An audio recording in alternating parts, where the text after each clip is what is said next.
বিসমিল্লাহির রহমানির রহিম আলহামদুলিল্লাহি রাব্বিল আলামিন ওয়াল আকিবাতুল লিল মুত্তাকিন ওয়াসসালাতু ওয়াসসালামু আলা রাসূলিল কারীম ওয়া আলা আলিহি ওয়া সাহবিহি আজমাইন। মহান আল্লাহ পাক রব্বুল আলামিনের দরবারে লাখো শুকর যে মহান আল্লাহ পাক রব্বুল আলামিন আপনাদের মাঝে আরেকটি ভিডিও নিয়ে আসার তৌফিক দান করছেন। সে মহান প্রভুর দরবারে কালিমাতে শুকর আদায় করি আলহামদুলিল্লাহ। আজকের আলোচনা বিষয় হচ্ছে জন্ডিস থেকে চিরতর মুক্তির ট্রিটমেন্ট।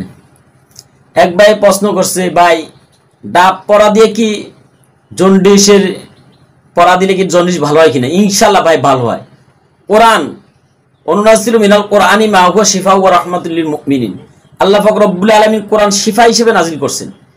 এই শিফা মুফাসসিরে ইকরাম করেছে কে রুহের চিকিৎসা, কেউ বলছে যে রুহের চিকিৎসার সাথে সাথে মানুষের শারীরিক চিকিৎসারও কাজ হয়। এই জন্য ভাই কোরআনের প্রতি বিশ্বাস রাখতে হবে। যতটুকু আপনি বিশ্বাস করবেন তত দ্রুত কাজ হবে। কুফরি কালাম এগুলা খারাপ জিনিস, ওগুলোর কোনো কথা হচ্ছে ওর দ্বারা যদি মানুষ উপকার হয় তো কোরআন দ্বারা কি জন্য উপকার পাবে না? যে মহান আল্লাহ পাক আপনাকে রোগ দিছে, যে যার ওয়াটার রোগ হয়েছে তার কাছে যদি আপনি প্রার্থনা করেন তাহলে রোগ ভালো হবে না কেন? অবশ্যই ভালো হবে। এই জন্য আপনি ইয়াকিন থাকতে হবে। তা আজকে জন্ডিস পড়ার জন্য আমি 3টি আমল নিয়ে আসছি।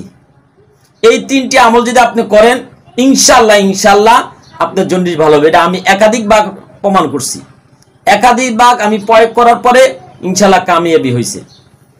সর্বপ্রথম আপনি কি করবেন, একটা ডাব নেবেন। একটা ডাব নিয়ে সর্বপ্রথম আপনি ইস্তেগফার পড়বেন 11 বার। আস্তাগফিরুল্লাহাল্লাযী লা ইলাহা ইল্লা হুয়াল হাইয়ুল কাইয়্যুম ওয়া আতুবু ইলাইহি লা হাওলা ওয়ালা কুওয়াতা ইল্লা বিল্লাহিল আলিয়্যিল আযীম।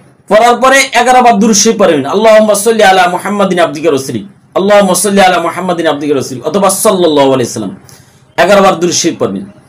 সূরা বাইয়ানা 30 নম্বর পারার সূরা বাইয়ানা নামে একটি সূরা আছে, আমি সূরাটি পড়তেছি। এই সূরাটা আপনারা 11 বার পাঠ করবেন।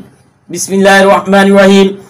লাম ইয়াকুনিল্লাযীনা কাফারু মিন আহলিল কিতাবি ওয়াল মুশরিকিনা মুফাক্কিনা হাত্তা তা'তিয়াহুমুল বায়্যিনা রাসূলুম মিনাল্লাহি ইয়াতলু সুহুফাম মুতাহহারা ফিহা কুতুবুন কায়্যিমা ওয়া মা তাফাররাকাল্লাযীনা উতুল কিতাবা ইল্লা মিন বাদি মা জাআতুহুমুল বায়্যিনা ওয়া মা উমিরু ইল্লা লিয়াবুদুল্লাহ মুখলিসিনা লাহুদ-দ্বীন হুনাফাআ ওয়া ইউকিমুস সালাতা ওয়া ইউতুজ যাকাতা ওয়া যালিকা দীনুল কায়্যিমা ইন্নাল্লাযীনা কাফারু মিন আহলিল কিতাবি ওয়াল মুশরিকিনা ফি নারি জাহান্নামা খালিদিনা ফিহা উলাইকা হুম শাররুল বারিয়া ইন্নাল্লাযীনা আমানু ওয়া আমিলুস সালিহাতি উলাইকা হুম খায়রুল বারিয়া জাযাউহুম ইনদা রাব্বিহিম জান্নাতু আদনিন তাজরি মিন তাহতিল আনহারু খালিদিনা ফিহা আবাদা রাদিয়াল্লাহু আনহুম ওয়া রাদু আন যালিকা লিমান খাশিয়া রাব্বাহ। এই সূরাটা 11টাতে ওই ডাবের ভিতর ফু দিবেন, ডাব কাইটা আগে রাখবেন, ডাবে ফু দিবেন। ধূপ দেওয়ার আবার দুরূদ শরীফ 11 বার পড়বেন। করে এই ডাব আপনি প্রতিদিন সকালে যার জন্ডিস বা কাউলা রোগ, এই জন্ডিসের রোগীকে আপনি খাওয়াবেন। এসবিএস পজিটিভ যদি থাকে ইনশাআল্লাহ এই ডাব পাড়ার মাধ্যমে ইনশাআল্লাহ সে ভালো হয়ে যাবে। আপনি কি করবেন, এই ডাব পাড়া খাওয়াবেন প্রতিদিন সকালে। এইভাবে আপনি 7 দিন নইলে 14 দিন, 14 দিন 21 দিন ইনশাআল্লাহ 7 দিনের ভিতরে আল্লাহ পাক রব্বুল আলামিন আপনার জন্ডিস একটা নির্মূল করে দিবে। 1 নম্বর আমল গেল। 2 নম্বর আমল হইছে এই সূরা বাইয়ানা সর্বপ্রথম আপনি দুরূদ শরীফ পড়বেন। আলহামদুলিল্লাহ রাব্বিল আলামিন ওয়া আলা আকিবাতিল মুত্তাকিন ওয়া সলাতু ওয়াসসালামু আলা রাসূলিল কারীম ওয়া আলা আলিহি ওয়া সাহবিহি আজমাইন লিখবেন। যদি দুরূদ শরীফ কেউ না লিখতে পারেন তাহলে মনে মনে দুরূদ শরীফ পড়া লিখলে চলবে। বিসমিল্লাহির রহমানির রহিম সূরা বাইয়ানাটা পুরো লিখবেন। একটা কাগজে জাপান অথবা মিশকু কালি দিয়ে লিখবেন। লেখার পরে 1 বোতল পানি ভিতর ভিজে রাখবেন। ভিজানো পানি রোগীর মুখে চেহারা কিছু ছিটে দিবেন আর দুপুরে রাত্রে 2 টাইম খাওয়াবেন। 3 নম্বর আমল হইছে আপনি 1 জগ পানি নেবেন, নিয়ে দুরূদ শরীফ পড়বেন 11 বার। আল্লাহুম্মা সাল্লি আলা মুহাম্মাদি ওয়া আলা আলি মুহাম্মাদ কামা সাল্লাইতা আলা ইব্রাহিম ওয়া আলা আলি ইব্রাহিম ইন্নাকা হামিদুম মাজিদ। আল্লাহুম্মা বারিক আলা মুহাম্মাদি ওয়া আলা আলি মুহাম্মাদ কামা বারাকতা আলা ইব্রাহিম ওয়া আলা আলি ইব্রাহিম ইন্নাকা হামিদুম মাজিদ। এই দুরূদ শরীফটা পর দুরূদ ইব্রাহিম বলে সবচেয়ে ভালো। যদি না পারেন আল্লাহুম্মা সাল্লি আলা মুহাম্মাদ অথবা সাল্লাল্লাহু আলাইহি সাল্লাম এই দুরূদ শরীফ 11 বার পড়বেন। ইয়া হাসিবু এই এসএমটা আপনি 313 বার পড়বেন। 313 বার পরে ওই 1 জগ পানি ভিতর ফু দিবেন, তারপর আবার দুরূদ শরীফ পড়বেন। এই পানিগুলা দিয়ে আপনি রুগীকে গোসল করাবেন এবং খাওয়াবেন 1 সপ্তাহ। যখন এই রুগীর পানি পিপাসা ধরে তখন রুগী এই পানি থেকে খাবে এবং এই পানি পড়াগুলো গোসল করে। এইভাবে ডেইলি প্রতিদিন করবেন। প্রতিদিন ইয়া হাসিবু 313 বার পড়বেন, পড়া এক জগের পানির ভিতরে ফু দিবেন, ওই পানি যতবার পানি পিপাসা ধরবে ততবার খাবে আর এই পানি দিয়ে গোসল করবে। এই 3টা আমল যদি আপনারা ধারাবাহিকভাবে করেন ইনশাআল্লাহ জন্ডিস রোগ চিরতরে মুক্ত হয়ে যাবে।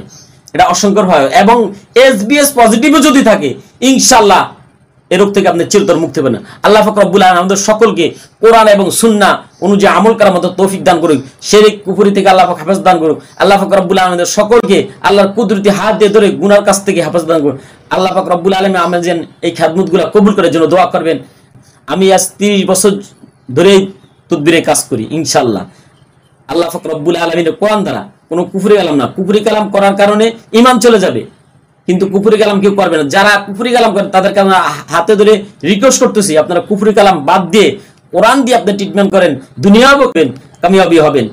একটা জিনিস যে অনেকে কুফরি কালাম দিয়ে কাজ করে, তাদের কাছে যদি কেউ কাজ শিখতে চায় তারা শিখায়, কিন্তু কোরআন দিয়ে যারা কাজ করে এরা কেউ শিখতে গেলে শিখা যায় না। আমি এই ভিডিওগুলো তৈরি করতেছি একমাত্র মহান আল্লাহকে সন্তুষ্ট করার জন্য, আর কোনো উদ্দেশ্য না, মানুষকে কুফরি এবং শিরকের থেকে হেফাজত দান করার জন্য।